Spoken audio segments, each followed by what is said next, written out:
નમસ્કાર, ગુજરાત ન્યૂઝમાં આપનું સ્વાગત છે। નર્મદા જિલ્લા એકતાનગર સહકાર ભવન ખાતે લોકસભા સાંસદ મનસુખ વસાવાએ આરોગ્ય કર્મચારીઓની હડતાળને લઈને શું કહ્યું, સાંભળો। ગુજરાત શૈક્ષણિક સાંસ્કૃતિક મંચ સંગોષ્ઠીનો 7મો કાર્યક્રમ જે શિક્ષણનું મૂલ્યાંકનના વિષય પર આજે કાર્યક્રમ યોજવામાં આવ્યો। આ સંગોષ્ઠીનો કાર્યક્રમ 2 દિવસ સુધી ચાલવાનો છે। અલગ અલગ ક્ષેત્રના વિદ્વાનો આના પર શિક્ષણનું સ્તર ગુજરાતમાં કેમ કરીને ઊંચો આવે એનો ચર્ચા કરશે અને એના ચર્ચાના અંતે સરકારને કેટલા બધા સૂચનો કરશે જે શિક્ષણના ઉપયોગી હોય તેવા સૂચનો કરશે। તો આવા ગુજરાતભરના આ સંગોષ્ઠી કાર્યક્રમમાં જે શિક્ષણ જગત સાથે જોડાયેલા અલગ અલગ જિલ્લામાંથી કોઈ શિક્ષક છે, કોઈ પ્રિન્સિપાલ છે અને એવા અલગ અલગ એવોર્ડ એમને મળેલા છે રાજ્ય સરકારના, ભારત સરકારના, એવા લોકો પણ એ શિક્ષકો ઉપસ્થિત રહ્યા છે। તો અહીંયા મારે પણ ઉપસ્થિત રહેવાનું થયું। મારા હાથે કેટલાક બધા શિક્ષકોને એવોર્ડ પણ આપવામાં આજે આપી અને મારી જાતને અભાગી ગણું છું।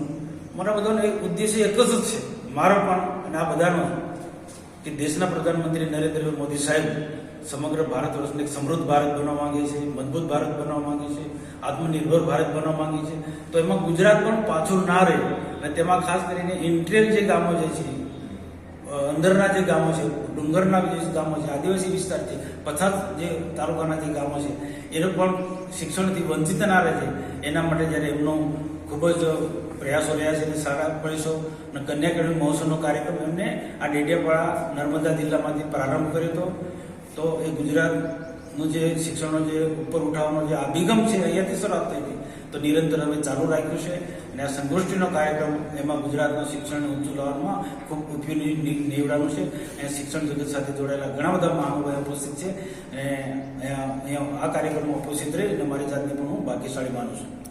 સાહેબ, ખાસ એક પ્રશ્ન છે કે જે આરોગ્ય કર્મચારીઓની હડતાલ ચાલે છે એટલે હાલમાં નર્મદા પરિક્રમા ચાલુ થઈ છે, તેને લઈને સાહેબ શું પ્રભાવ પડી શકે છે? આવનાર પ્રવાસીઓ જે આરોગ્ય કર્મચારીઓ જે પોતાની સેવા આપતા હતા ત્યાં, તેને લઈને સરકારે શું અગમચેતીના પગલાં ભર્યા છે?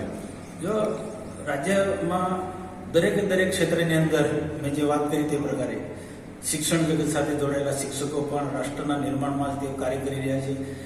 દેશના એક નાગરિકનું આરોગ્ય સારું રહે એના માટે દરેક જિલ્લાની અંદર, તાલુકાની અંદર, આખા રાજ્યની અંદર આરોગ્ય કર્મચારીઓ બહુ સુંદર પ્રકારની સેવા કરી રહ્યા છે। હું પોતે પણ માનું છું કે જે મહેનત છે એ પ્રકારે એમને યોગ્ય વેતન મળવું જોઈએ।